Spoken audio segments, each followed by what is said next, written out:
Okay, I'm going to talk about things from a different perspective in this video, and this is about looking at ICT stuff from a different perspective, and how I can draw two lines on this chart in a second, which describes everything that ICT talks about, and it's the fractal. It looks something like this.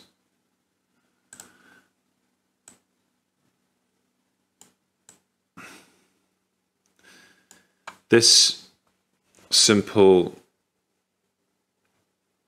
two-line fractal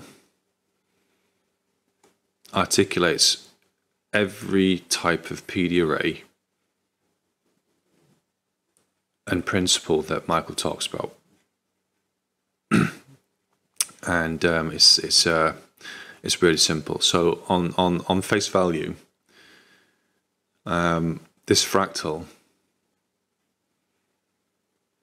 is you could look at it in different ways, and it depends on the time frame that you're looking at. But what the way I perceive this. I perceive it as an institutional swing point, and you see this in every single PD array or market maker model that you can think of. So just to give you an example, what is an order block? If we talk about bullish order block, on here you would have your down candle followed by an upwards candle and a fair value gap. So you got the downwards move, which would be one of these black candles you see here. So here, and we have a fair value gap. But we have, and this is the weekly now. And when you look at the V shape, as it's formed here, we have this, in classical terms, is a low test bar, as pin bar. It's actually a bullish bar because it's got a bearish bar. It's a downwards bar because it's black, ever so slightly here. But you zoom in on just these two blocks, and I'll do that right now.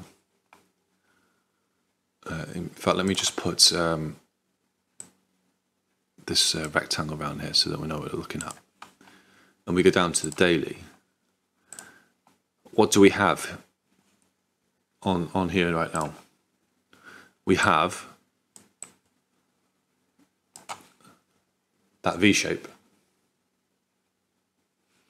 So this fractal forms an order block.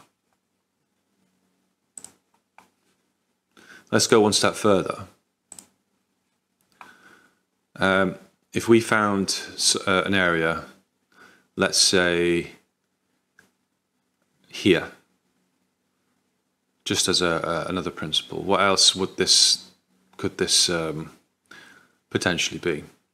Let's look at these two blocks. Well, this would be a rejection block. And it's the same principle. What do you get as a rejection block? You get a lower wick followed by a higher wick. Well, it's the same principle with this block that you see here. We would have effectively wicks like this. And if I zoom in, if I just place something around this area. Oh, geez.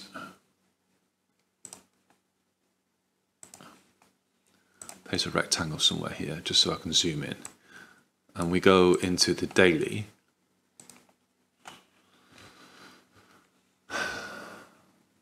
well, what do we have? We have another V. It's the same fractal.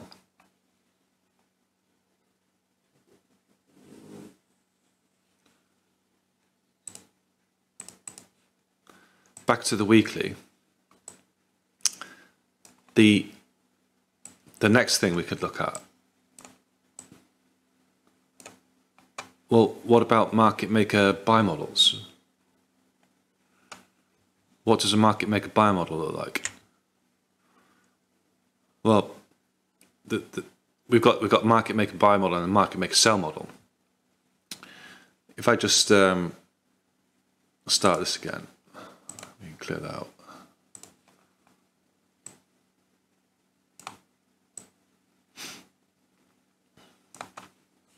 What's the market maker buy model? How does it start? Well, we end up with we always start with consolidation, an area of consolidation.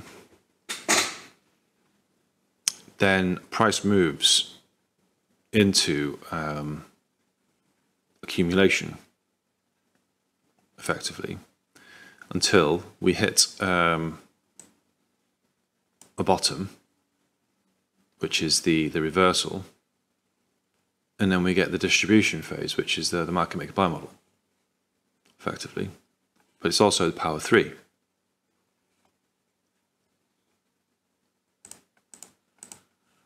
So how does this work? How does this operate on this particular V shape that we got here? Well, there's the opposite to that, because I always focus my eyes on this area down here. This is a swing point, effectively, and down here we will find a swing low, and I'll come back to the swing low in a minute. But what I mean, let's just talk about the swing low for a second. What is a swing low?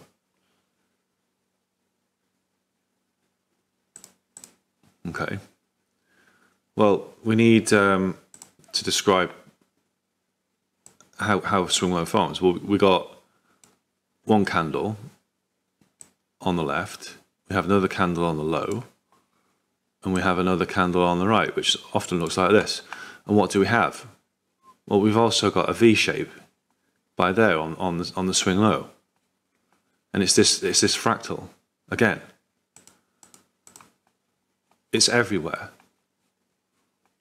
Price is made up of one fractal, which is this, and it just depends on what you look at. So back to the market maker buy model. How do we know that this is the beginning of a market maker buy model? Well, we have to look at it from two time frames. On the lower time frame, we might have a market maker sell model. Well, we will have a market maker sell model. And what do we have? How do we know it's a market maker sell model? Well, we've got a swing high by here. What's a swing high? Well, it's just another one of those V's. Looks like that. We confirm the swing high by a fair value gap. When the swing high converges with a fair value gap, this area here, okay, let me draw it. Where's the fair value gap? Just by there. Where's the market maker sell model?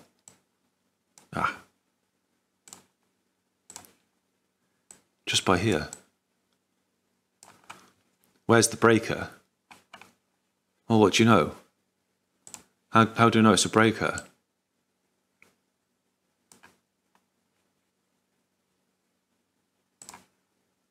Just by there.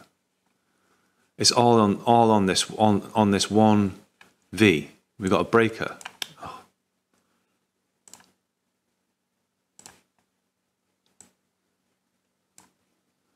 what happens after the breakup? We get a retracement.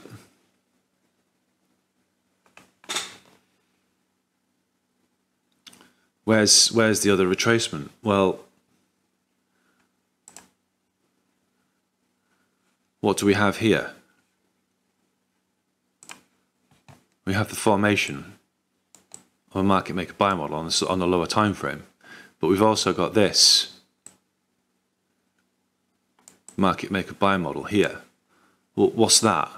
That's phase one distribution or accumulation, depends on the perspective you look at it. So we have a swing point here for phase two, comes back down to what? The breaker. That is my entry.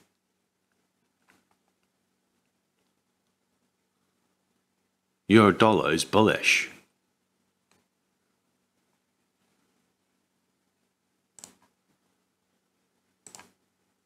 So what else could this V be that Michael uses it for? Well, something else that he does. He uses this, the low and the high, to form a measurement. And if price breaks this low, what do? We project down from this high to this low, and we keep doing that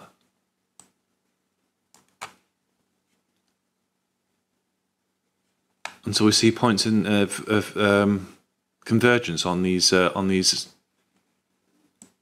lines that he sets up.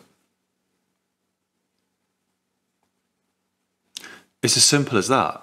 That's how I see it. Look at any chart.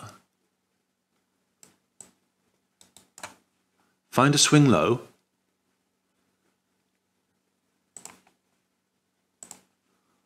Where it converges with a fair value gap. You have a market maker buy model. You'll have a bullish order block on a high time frame. It could be a rejection block. Depends on where price currently is on the higher time frame. But all price is this fractal playing out over and over and over again. Nothing else.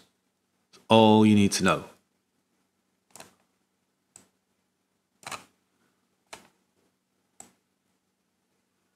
Breaker. Bullish order block, rejection block, dealer's range, market maker buy model, market maker sell model. Everything is there, all in that. 2 lines.